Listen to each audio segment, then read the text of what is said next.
When planets like Coruscant had trillions of people living on them, one quickly starts to wonder how those people could ever have enough food to survive. Other planets, meanwhile, had such inhospitable climates, it's hard to imagine them being able to cultivate enough food to sustain their population. Life always finds a way, however, and that's perhaps even more true in Star Wars. In such a vast galaxy, its denizens had found many ways to keep the food coming, often in ingenious or inventive ways, utilizing their planet's unique resources. In today's video, we'll take a deep dive into the world of Star Wars' agricultural industry and explore just how it was possible to feed an entire galaxy of hungry beings, some of whom were as hungry as Hutts.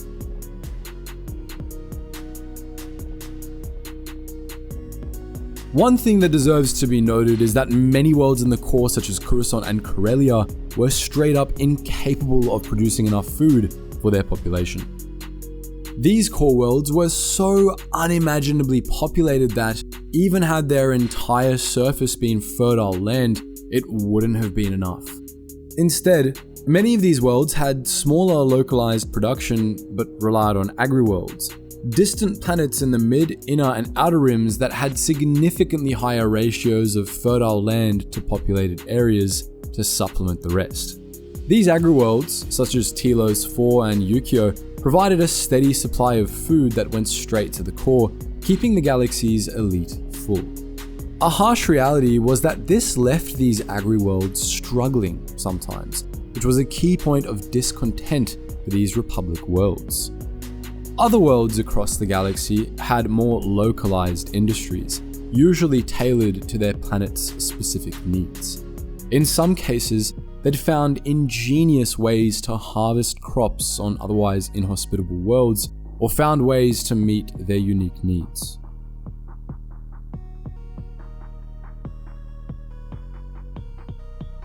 One such unique type of farming was known as dust grain farming, a style of agriculture practiced by the Aki on the desert world of Pasaana. Using electrosifters, the Aki caught spores and seeds blown about by the desert winds, which they then planted and cultivated. The Tognath on Yar Togna, on the other hand, had to contend with the planet's extremely high gravity. In order to cultivate crops, they had to rely on the float jellies native to their world, creatures that flew in the atmosphere and collected water. The Tognath grew mosses, molds, and mushrooms on their backs, which they exported to the wider galaxy. We mentioned earlier that Coruscant got most of its food from Agriworlds, but that doesn't mean it didn't produce any of its own food supply. Anchored in the planet's atmosphere were many veg satellites, which were exclusively used for the production of, you guessed it, vegetables. Another especially important type of farm was, of course, the moisture farm, which made living possible on arid worlds such as Tatooine or Ord Mantell. Moisture farms were usually run by single families and took up a large area, as vaporator towers needed to be kept far apart to maximize vapor collection. Depending on how dry the area was, the vaporators needed to be kept even further apart. Settings on the vaporator could adjust the flavor and temperature of the water collected, which made some water yields more valuable than others. Overall, it was a risky business, as even small losses could mean the difference between survival and bankruptcy. The water collected from these machines were used to fuel the family's household, as well as for underground hydroponic farms and goods to be sold for profit. These hydroponic farms were another example of adaptive farming, as Tatooine's surface was far too hot and dry to grow any real crops. Farmers on Tatooine had to dig underground and set up these hydroponic systems where the light of the suns couldn't fry their crops to a crisp. On Nemoidia, inhabitants had to develop large underground facilities known as fungus farms where they grew giant fungi. These nutritious mushrooms had to be cultivated far underground on the bottom levels of any Nemoidian household, as this was the only place the air temperature could support fungus growth. Some of their crops, such as mulch mold and leaf fungus, were fed to their own children, while others were sold off-world. To encourage fungus growth, the Neimoidians had introduced harvester beetles to their fungus farms, which helped the cycle continue. There were also other unique ways a planet's inhabitants took advantage of their planet's resources. Sap collectors, for example, collected sap from trees to make syrup, similar to how maple syrup is made today. The Nihil pirates operated a crystal farm on Norissen's fifth moon, and Tired Kant had multiple sprawls, which were floating ranches located on the planet. On Gorman, the natives built webberies, a type of farm that grew gorlectopods. These insects were used for the production of Gorman silk, a fine textile that could be used to make clothing and Gorman twill.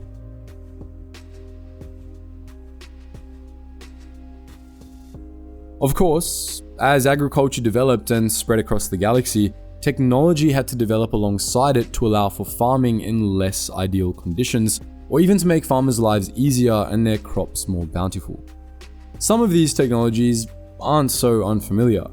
Hydroponics allowed galactic citizens to grow crops on worlds with infertile soil or inhospitable ground conditions, such as on Tatooine or the Chiss world of Jamaron. Alongside it, technology had devised tools to assist, such as the fibrillation tank and hydroponic shells, stations, and vats. When it came to moisture farming, of course we had the vaporators, regular, mini, or super, as well as collection tanks and condensing units. Naturally, farming equipment had evolved to cover larger ground and harvest crops more accurately and quickly, as they had often significantly larger areas to cover. To give you an idea of how much farmland Agriworlds could have, it was said that some were simply endless fields of wheat as far as one could see and nothing else. The Gevion and Nellist carbine reapers could plow through these vast swaths of farmland, while irrigation towers and misters provided water and jet wings could spread fertilizer from above. Water survey devices measured atmospheric humidity, and solar cycle optimizers provided artificial light. Other known tools included the soil probe, subsonic seed germinators, seed launchers, multiple types of harvesters, such as the harvester walker, the harvester crawler, and the thresher, and the vibro hoe. It goes without saying that droids had also been specially designed to assist in farm work. There were nearly 20 unique agriculture droid models, each designed to replace the farmer out in the field. Droids could work tirelessly and in difficult conditions far more easily than an organic, and their presence was responsible for large increases in crop production. Entire agri-worlds were staffed exclusively by droids, with only a handful of organics in charge of their overview. Botanists, horticulturalists, and food scientists had also developed techniques to improve crop outcomes. Enzyme seeding increased crop yields, and harvests of Agristar modified crops, the Star Wars equivalent of a GMO, tended to produce more durable plants and higher production. Finally, we'll include some technology-based farms, such as solar and wind farms that generated power, or air scrubber farms like those on Eriadu that focused on clearing toxins out of the planet's polluted atmosphere. Tower farms maximized crop yields on cramped worlds. All of these tools combined made galactic farming production skyrocket over the millennia. This was true for both crop farming and animal farming, which, just like in our world, were the two main types of agriculture.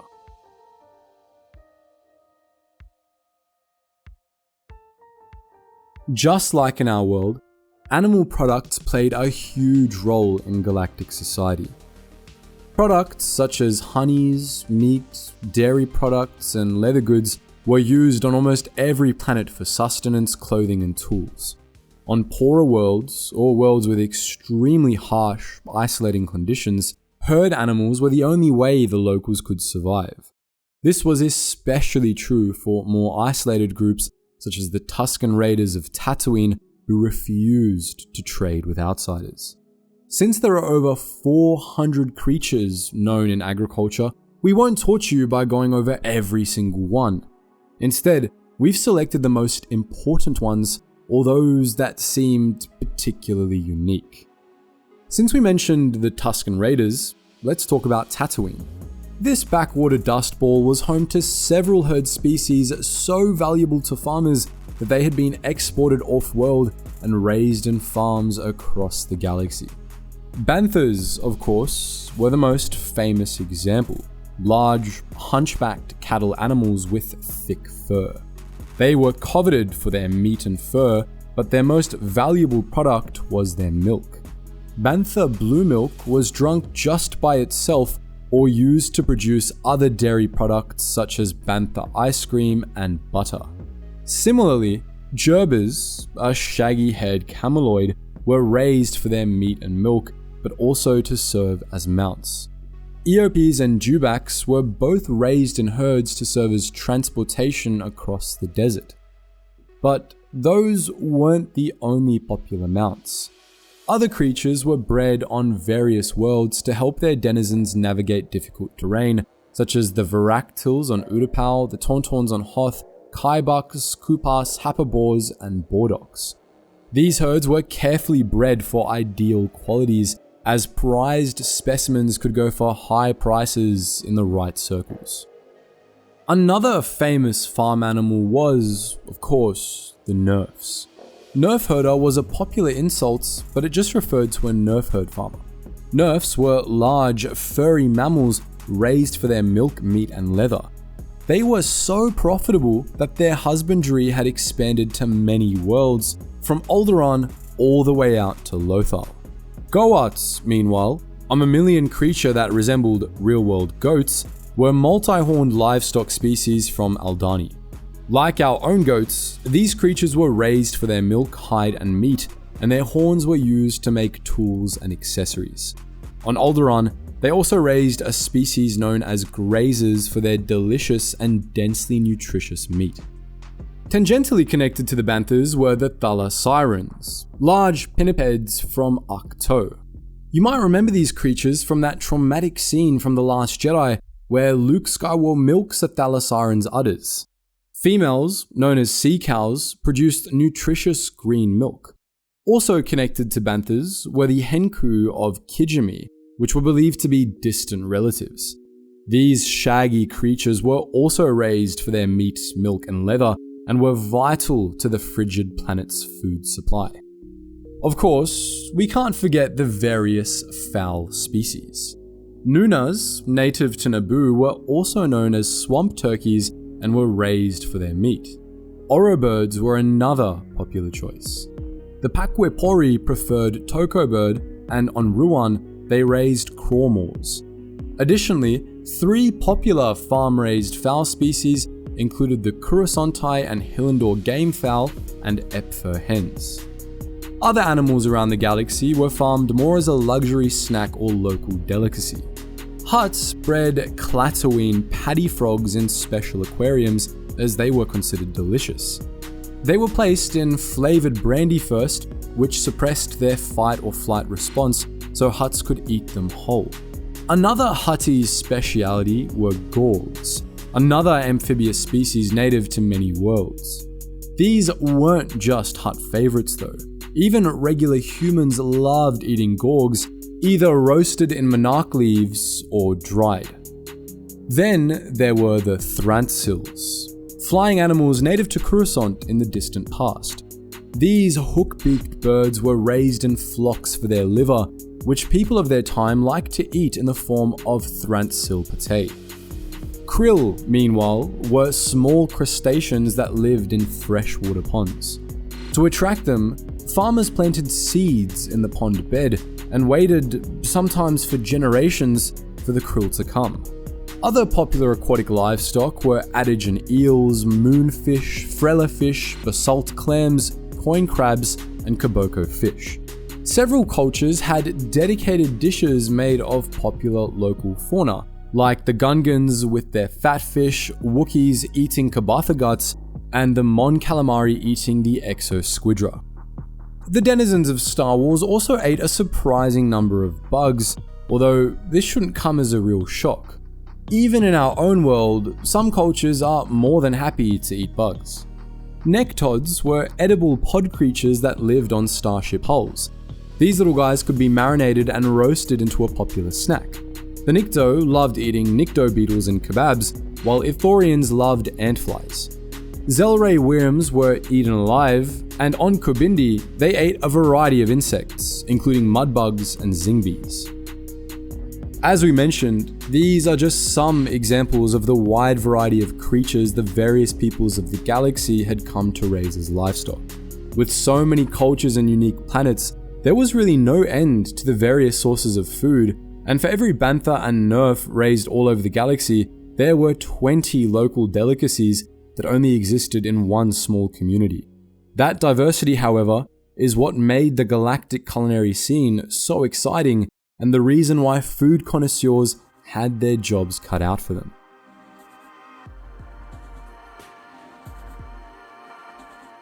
The other side of agriculture was, of course, crop production in some shape or form. All across the galaxy, sentients cultivated crops, grains, fruits, vegetables, and various fungi to be used as food, medicine, or even dyes and clothing. Just like with the various farm animals, it would be impossible to name all 300 plus varieties of crop grown around the galaxy, so we'll focus on some of the most widespread options as well as interesting local varieties. By far the most commonplace crop in the galaxy was wheat. Entire planets were covered in wheat fields like Lothal and Minarao, and these worlds provided food for billions of people. Hand in hand with wheat went grain, which fed trillions. Other key crops were hemel, which grew on Dirk-Teal, and tubermesh, a type of potato. Draenel's Point had a crop named Jun that could grow year-round, even in the coldest month of the year when other crops were unable to grow. Other vegetables were the Runagord, Bloatgourd, Kilba greens from Dantooine, the Agamarian soybean, and Ceylonsley, which resembled celery. There were also a wide variety of fruit in the galaxy, which were grown primarily in fruit orchards. They were extremely popular for their sweetness and nutrient content and made up many a dish. Some classics were the Muja fruit, a reddish-orange fruit roughly the size of a closed fist. It grew on bushes and trees on various worlds such as Kashyyyk, Naboo, Krant, and Endor. Popular dishes were Muja juice and Muja muffins, as well as Muja fruit-filled donuts. Meilooruns melons were another famous choice. These orange fruit had a yellowish or purple rind and were considered a delicacy on many worlds. They were popular for their flesh and juice, which could also be used in cocktails such as the Meilooruns Sunset. Jakira fruit, meanwhile, came from Chandrila, and Kerf came from Corbin, where the locals fermented it into an alcoholic beverage. Jogan fruit grew on various planets throughout the galaxy. They were round, mostly purple fruit with red leaves and white stripes.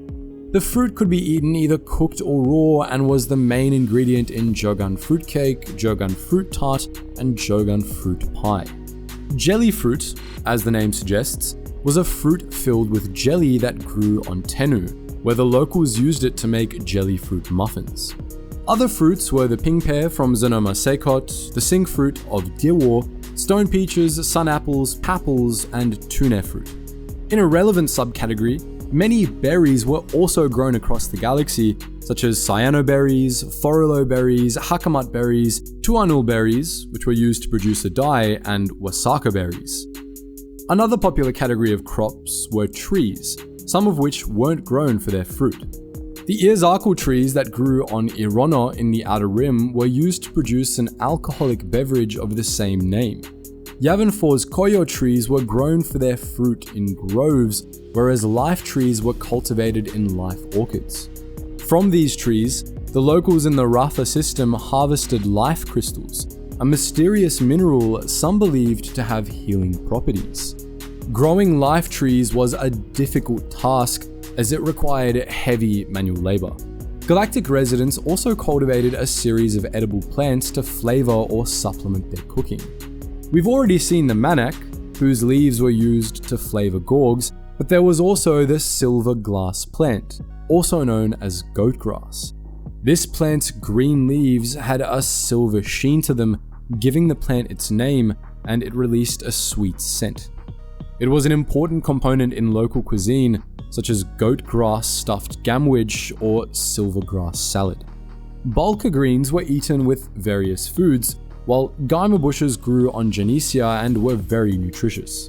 Master Yoda's walking stick was actually made of geimer wood, and he would often chew on it to extract the nutrients from the plant, which helped him with meditation. Many other plants were grown because they simply added flavor or color to dishes, such as silverleaf, izzyleaf, kilba greens, and spring celto. Several pharmaceutical plants were cultivated for their medicinal properties, some of which were used as is, while others were used in drug manufacturing. Nicelin, for example, was a fairly common healing herb that grew on many worlds. Marcan herb was used as a mild euphoric drug when smoked, commonly in hookah pipes by Hutts. Wonder kelp, meanwhile, grew naturally on the planet Chad and was raised in their sea ranches by locals. This organism was half plant, half animal, and even possessed low intelligence and the ability to move independently. Their leaves were rich in iodine and were thus harvested for medicinal purposes, while the rest of the plant was scrapped and used as animal feed.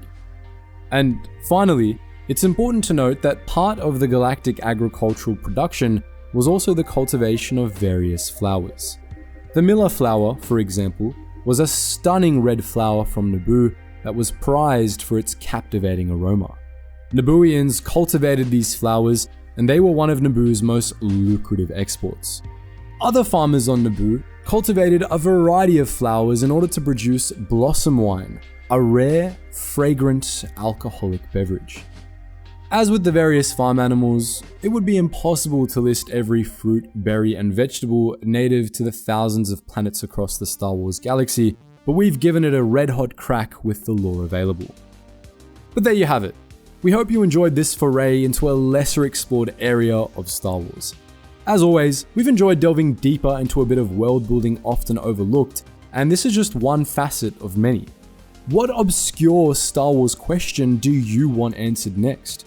Feel free to let us know in the comment section below, and as always guys, thank you so much for watching, and I hope to see you in the next video.